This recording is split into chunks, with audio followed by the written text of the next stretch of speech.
એક ખૂબ જ રસપ્રદ દંતકથા સાંભળવા જેવી છે. ન્યૂયોર્કની અંદર એક નાની કંપનીનો માલિક હતો. એની પ્રોડક્ટ ઘણા બધા વેન્ડર્સ લેતા હતા, પરંતુ અચાનક બે વેન્ડર્સે એને ફોન કરીને કહ્યું કે we don't like your product, we don't want to by.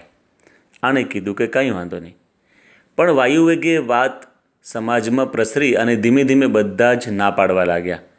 આ બધાને સમજાવે, ભાઈ મારી પ્રોડક્ટ સારી છે, તમે લો, પણ કોઈ લે નહીં. એમ કરતાં કરતાં એની પર દેવું વધવા માંડ્યું. બેંક પાસેથી લોન લીધી હતી, મિત્રો પાસેથી ઉછીના પૈસા લીધા હતા. એને થયું કે હવે શું થશે, મારી કંપની બેંકરપ્ટ થઈ જશે, હવે તો મારે આપઘાત કરવો પડશે. એટલે એ વિચાર કરતો કરતો ન્યૂયોર્કની અંદર સ્ટેટ પાર્ક છે ત્યાં જઈને બેઠો. અને બેઠા બેઠા he was thinking how to commit suicide.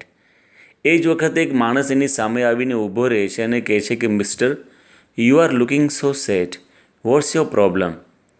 પહેલાં એ કહ્યું કે ભાઈ હું આવી રીતે નાની કંપનીનો માલિક છું ને મારી પ્રોડક્ટ સારી છે, કોઈ લેતું નથી.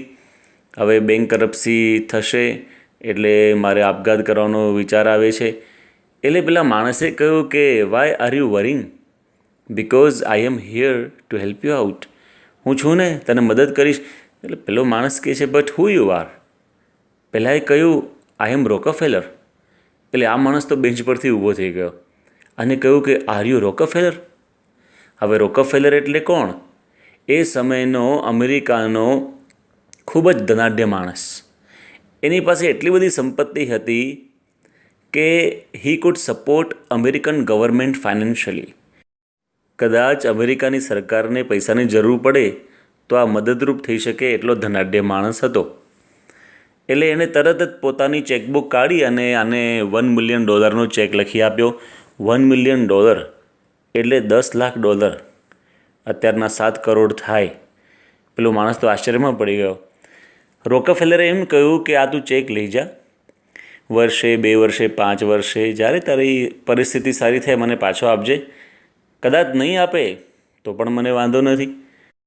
આ માણસ તો આશ્ચર્યચકિત થઈ ગયો. આભાર માની ચેક લઈને સીધો ઘરે ગયો. પણ વિચાર કર્યો કે અત્યારે મારું ભાગ્ય ખૂબ ખરાબ ચાલી રહ્યું છે, કદાચ આ પણ પૈસા વપરાઈ જાય તો. એટલે એણે ઘરે જઈને તિજોરીમાં ચેક મૂકી દીધો. હવે એની અંદર ઉત્સાહ ઉમંગ આવી ગયો, આત્મવિશ્વાસ પ્રગટી ગયો. એટલે એણે તરત ફોન લઈને એના વેન્ડર્સને વાત કરી કે તમે મારી પ્રોડક્ટ લેતા કેમ નથી? તમે વાપરી તો જુઓ, નહીં તમને ગમે તો હું ડબલ પૈસા આપીશ. લોકો વિચાર કરવા માંડે કે આનો આટલો બધો ઉત્સાહ ઉમંગ છે.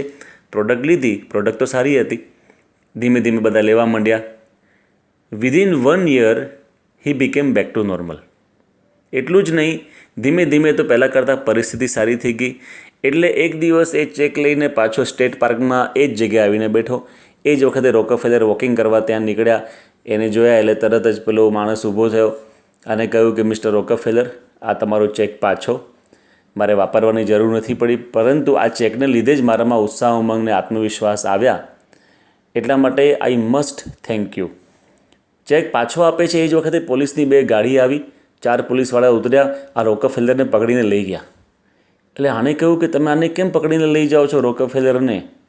ત્યારે પોલીસવાળાએ કહ્યું કે આ રોકફેલર નથી, મેન્ટલ હોસ્પિટલમાંથી ભાગી ગયેલો ગાંડો છે, લોકોને રોકફેલરના નામના ખોટા ચેક લખીને આપે છે. એમ કહીને લઈ ગયા. આ માણસ તો વિચારવા લાગ્યો, ઓ માય ગોડ, હવે એને જો પહેલાં ચેક વાપર્યો હોત તો એને પહેલાં હાર્ટ એટેક આવી જાત. But this is a story. What is the moral of the story? સંદેશ એક જ છે કે ખોટા માણસનો ખોટો ચેક એના ઘરમાં હતો, તો પણ એની અંદર ઉત્સાહ ઉમંગ ને આત્મવિશ્વાસ આવી ગયા. તો આપણા ઘરમાં તો સાચા ભગવાન અને સાચા સંત બેઠા છે. તો આપણે કેમ શા માટે શંકાઓ કુશંકાઓ કરીએ, ચિંતાઓ કરીએ, વ્યથાઓ કરીએ? યોગીજી મહારાજ કહેતા કે જેને જેનો આશરો તેને તેની લાજ. આપણે ભગવાનને શરણે બેઠા છીએ, આપણી લાજ રાખનારા એ છે. અરે રાજસભાની અંદર દ્રૌપદીએ માત્ર એક પોકાર કર્યો કે રાખો શામ હરી લજ્જા મોરી, તો તરત ભગવાન આવી ગયા ને લાજ રાખી. એટલે ભગવાન આપણી લાજ રાખવાના જ છે. ગાંધીનગર અક્ષરધામની અંદર જ્યારે વોટર શોનું ઉદ્ઘાટન હતું એ દિવસે વાતાવરણ ખૂબ ખરાબ હતું. સંતોએ પ્રમુખ સ્વામી મહારાજને કહ્યું કે બાપા, આ ઉદ્ઘાટન સમારોહ બરાબર થાય એવો લાગતો નથી. ત્યારે પ્રમુખ સ્વામી મહારાજ બોલેલા કે ભગવાને કોઈ દિવસ આપણી લાજ જવા દીધી છે?